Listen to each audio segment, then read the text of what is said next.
Hello, and welcome back to Tech Tuesday.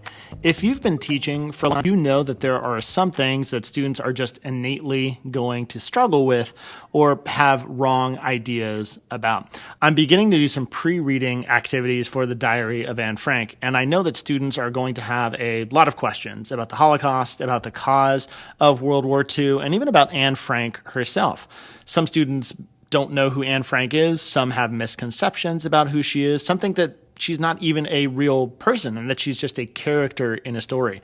What Google Gemini can do is address these head on. Before you even begin to teach a subject, you can start and look and see what are some misconceptions that people in general have about a particular topic, and what are some lesson ideas that I can use in order to address those. Let's take a look at how to do that and how to create a Google slideshow and even use Pear Deck to address some of those misconceptions. Tackle common misconceptions. It'll ask for the target grade. I'm going to put in 8th grade and put the Diary of Anne Frank, which we are just starting to talk about. It's going to go ahead and generate a lot of different misconceptions here. And so you'll see they kind of categorize them into different misconceptions here and a couple of strategies that you can use to help to teach those. So it's kind of like knowing what students may potentially not understand before you even start to teach it to them, which is something that, especially if you're teaching a brand new subject, can be incredibly useful. So I'm scrolling through, I'm seeing a couple of these that are talking about the Holocaust in general.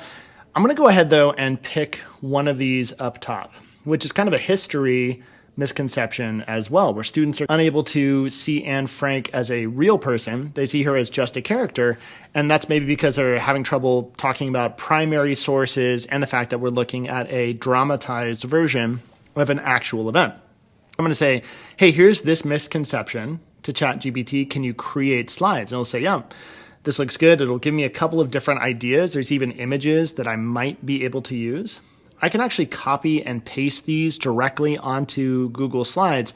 If I want to make this even a little bit faster, I'm going to say put this into a PowerPoint that I can upload to Google Slides. It'll go ahead and do that. We'll take a moment here. It'll say, here's the PowerPoint that you can use. I'll download this. Now, the PowerPoint is not a particularly good looking PowerPoint in terms of its design. It's pretty plain. I will need to go ahead and actually fix that a little bit later. But for right now, I've got all of the info on the slides that I need. So I'll go ahead, open this up in Google Slides, just start a blank presentation here. I'll go to File. I'll import my slides. I'm going to drag this file that I just downloaded into Google Slides. And then you'll see all of those slides there. I'm going to select those, import.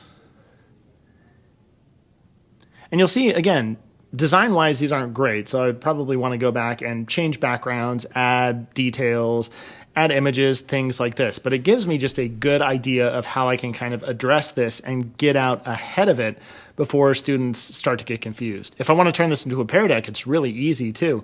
All I need to do is just open up the Pear Deck extension, and I can actually add questions and add formative assessments to this.